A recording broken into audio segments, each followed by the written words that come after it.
Olá, hoje nós vamos falar sobre as manifestações desta quinta-feira, supostamente de estudantes, porque o dia não é feriado.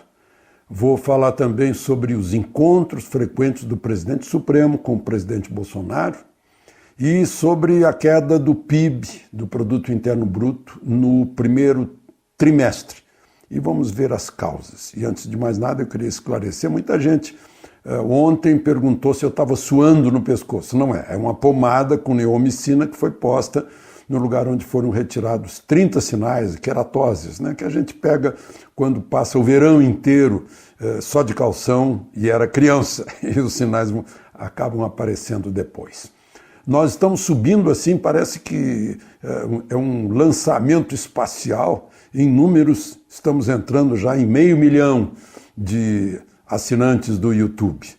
E muito obrigado a vocês. Se você ainda não se inscreveu, é aí no botãozinho vermelho do lado aqui, desse meu lado. E não esqueça de que, se gostou, dê o like e você vai ser avisado sempre que houver uma postagem de um comentário. Bom, então a gente começa falando sobre as manifestações desta quinta-feira. Eu estranho, né? Porque quinta-feira é dia útil, né? Bom, é uma boa oportunidade para matar a aula. E não foi assim muita coisa, mas atrapalhou o trânsito. Aqui em Brasília, por exemplo, eu peguei as imagens e contei as pessoas, deu mais ou menos umas 1.000 pessoas. Mas atrapalharam o trânsito ali na esplanada dos ministérios e aí dá uma espécie de pequeno caos exatamente no centro de Brasília. Manifestações em São Paulo, Rio de Janeiro, algumas capitais, né? E com muito cartaz de CUT, de centrais sindicais, Marielle, contra banqueiro, contra o exército, muita coisa vermelha e nenhuma bandeira verde e amarela, né? Parece que, como eu comentei outro dia, declarações do meu amigo empresário Paulo Velhinho, né? Parece que são apátridas porque ficam torcendo contra, né? Nenhuma bandeira verde e amarela. Mas, por falar em torcer contra, eu queria falar sobre as causas dessa pequena queda do PIB, né, de 0,2%, mas foi uma queda, isso é lamentável, no primeiro trimestre, segundo o IBGE. Sabe o que é? É pessimismo. Pessimismo que foi semeado, pessimismo que foi propagandeado. Mas também teve motivos, né?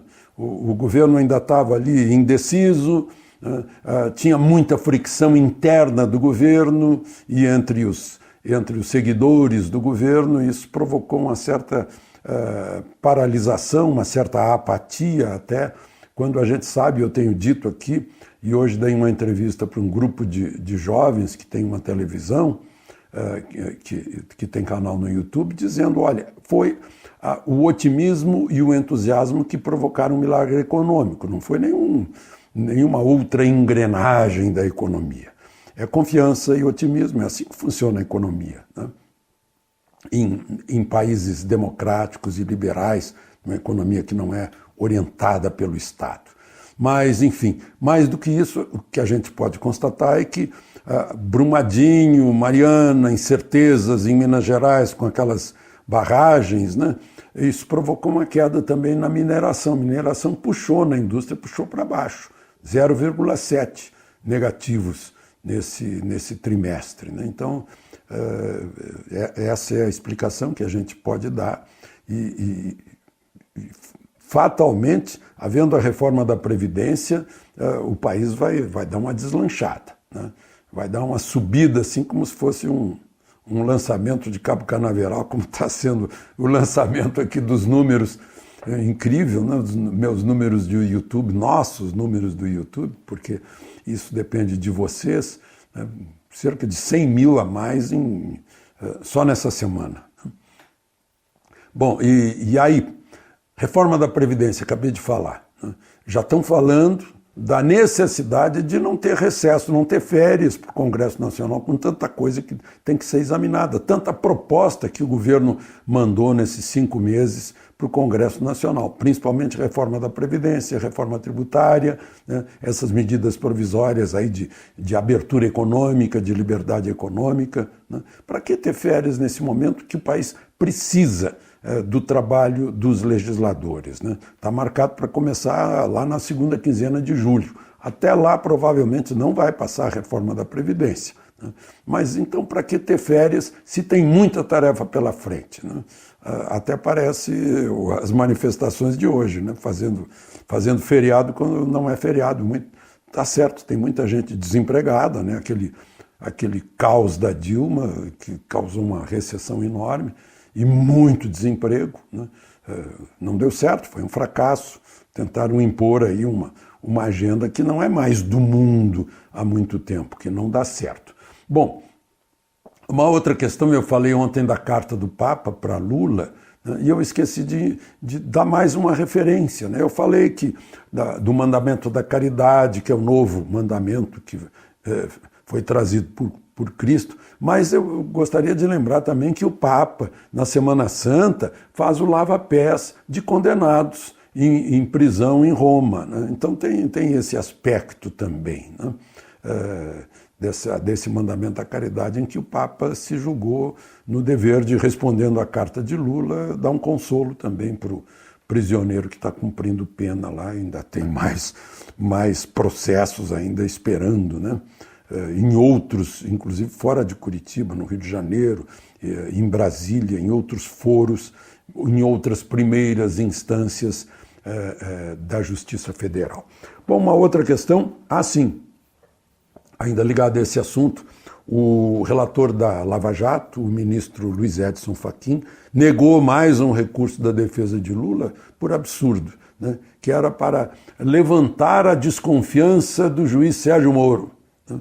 Então o Fachin disse, olha, não dá, tem que rever todo o processo, saber quais são as provas disso, né? Simplesmente não dá.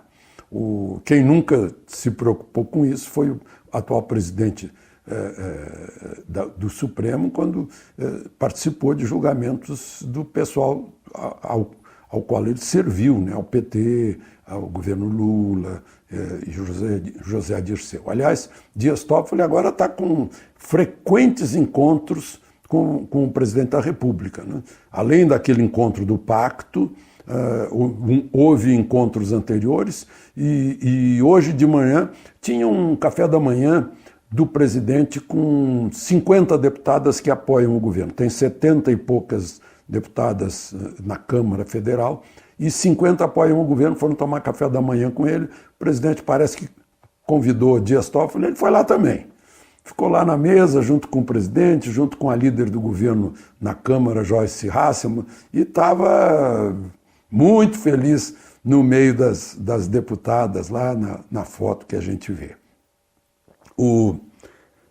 Outra questão, sim, aqui em Brasília o DEM está realizando sua convenção e o mote da convenção do DEM é: o Brasil não pode parar.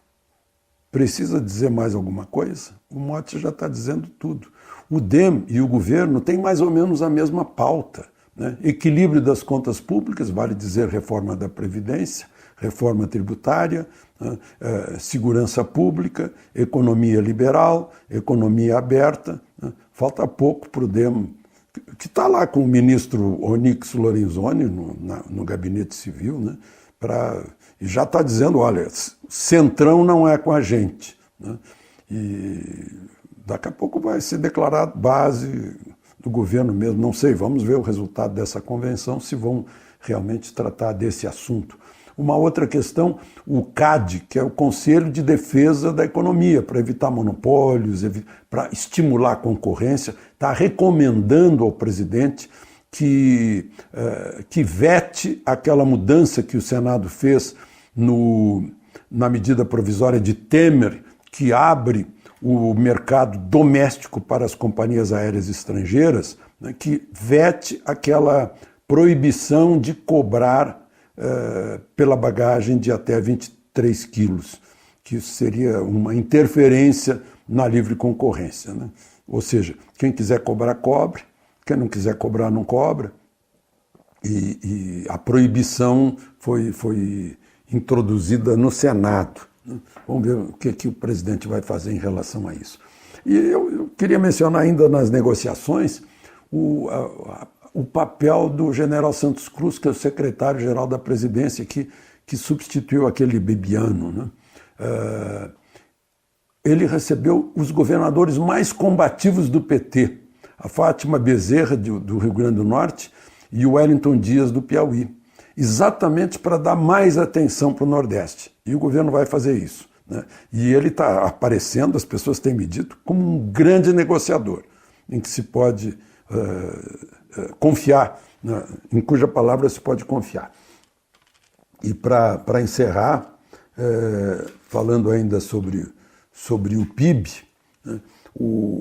Só para a gente lembrar que a urgência